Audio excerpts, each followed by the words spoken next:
नमस्कार फ्रेंड्स। आज हम बात करेंगे इस वीडियो के ज़रिए कि यदि आपकी जन्म कुंडली में इन दो ग्रह योग जो हम आगे बताएंगे, यदि यह ग्रह योग जन्म कुंडली में बन रहे हैं तो आपको जीवन भर आर्थिक तंगी से परेशान हो सकते हैं, या देखा जाए तो आपको आर्थिक तंगी हो सकती है। हम बात करेंगे आर्थिक तंगी के योग व उसके समाधान के बारे में। ज्योतिष शास्त्र के अनुसार जब भी जातक की जन्म कुंडली में दूसरा भाव दूषित या दूसरा भाव देखा जाए तो धन के लिए जाना जाता है, और इसी भाव से कुंडली में धन की बचत को भी देखा जाता है। इसके साथ साथ कुंडली का 11वां भाव और 12वां भाव भी देखा जाता है, क्योंकि 11वां भाव देखा जाए तो लाभ का भाव होता है और 12वां भाव देखा जाए तो खर्च यानी व्यय को दर्शाता है। ये तीनों भाव धन से संबंधित है। अगर कुंडली में ये तीनों भाव मजबूत है तो व्यक्ति का आर्थिक जीवन खुशहाल रहता है। अगर कुंडली की एकादश भाव में शनि चंद्रमा के साथ राहु की युति हो तो ऐसे जातक के जीवन में सदैव आर्थिक तंगी जैसे योग बनते हैं।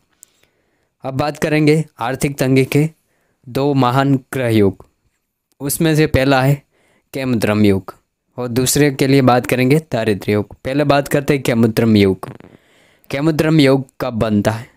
जब जन्म कुंडली किसी भी जातक हो, या स्त्री जातक हो या पुरुष जातक हो, उनकी जन्म कुंडली में चंद्रमा किसी भी स्थान में बैठा हो, देखा जाए तो उसके अगले और पिछले घरों में यदि कोई ग्रह ना हो, तो कुंडली में जब चंद्रमा द्वितीय या द्वादश भाव में हो और चंद्र के आगे और पीछे के भाव में कोई अपयश ग्रह ना हो तो केमद्रम योग का निर्माण कर देता है।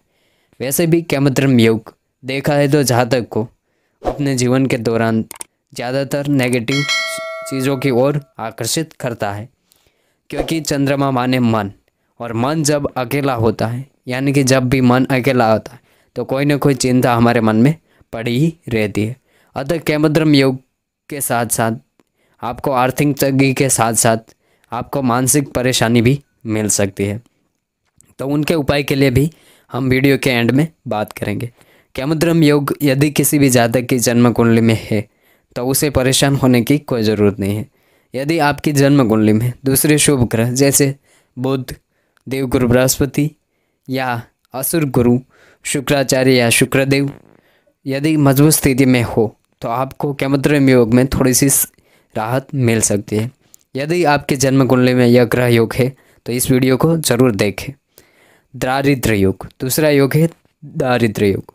यदि किसी जातक की जन्म कुंडली में 11वें घर का स्वामी, हमने पहले बात की है, जन्म कुंडली का 11वां भाव बहुत ही ज़्यादा महत्वपूर्ण होता है, क्योंकि जातक का कितना लाभ किस क्षेत्र में कहाँ से होगा वह 11वें भाव से हम जान सकते हैं।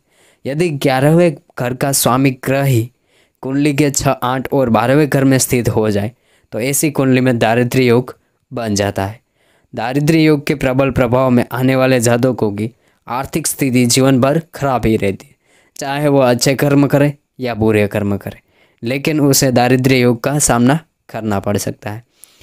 एवं जातक को अपने जीवन में अनेक बार आर्थिक संकट का भी सामना करना पड़ सकता है। हम आगे भी बात कर चुके हैं, कई सारे एपिसोड भी हमने किए हैं पूर्व जन्म के बारे में। केमद्रम योग और दारिद्र्य योग या किसी भी प्रकार का दोष कोई न कोई मनुष्य की कुंडली में पाया ही जाता है, यानी कि कोई भी मनुष्य 100% संपूर्ण या कि पूर्ण नहीं होता।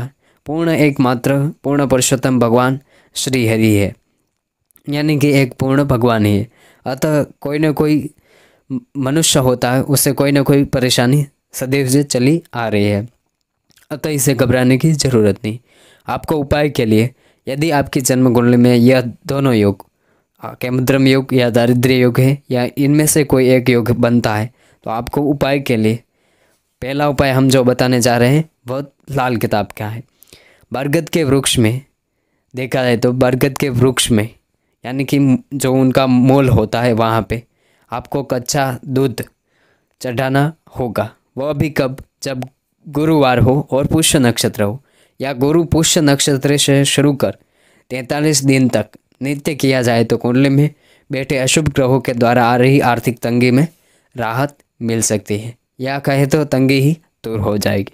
लेकिन यह श्रद्धा और विश्वास के साथ करना होगा यह उपाय। अब बात करेंगे कि गुरुवार के दिन जब भी आप नहाने जाए तो नहाने के पानी में 1 चुटकी हल्दी डाल लें और इस पानी से स्नान करें। यह भी एक सर्वसामान्य नियम है। अतः देखा जाए तो यह उपाय करें तो आपको एक पॉजिटिव एनर्जी मिलेंगी और देखेंगे आपको कि धीरे धीरे से आपकी आर्थिक लाभ की प्राप्ति बढ़ती चली जाएगी। अब बात करेंगे कि गुरु को मजबूत और शुभ बनाने के लिए गुरुवार के दिन आप व्रत रख सकते या बड़े बुजुर्गों का आशीर्वाद लेकर आप प्रतिदिन सुबह के समय भगवान शिव को पीली कनेर का फूल अर्पित कर सकते हैं। अब बात करेंगे अगले उपाय की। यदि आपका घर दक्षिण या पश्चिम मुखी है या देखा जाए तो आपके घर की दक्षिण एवं पश्चिम दिशा में यदि आप पंचमुखी हनुमान, ध्यान से गौर से सुने, पंचमुखी हनुमान जी की प्रतिमा रखकर प्रतिदिन उनकी पूजा करने से आर्थिक परेशानियां धीरे धीरे दूर होती चली जाती है। और फ्रेंड्स, अगर आप यह उपाय करते हैं तो आपको अवश्य ही बहुत ही सारा फायदा होगा। यह हमारा देखा जाए तो यह हमारा विश्वास है। तो प्लीज़ फ्रेंड्स, अगर आपको यह वीडियो अच्छा लगता है तो भी लाइक, शेयर, सब्सक्राइब और कमेंट करना ना भूलें। Thank you very much.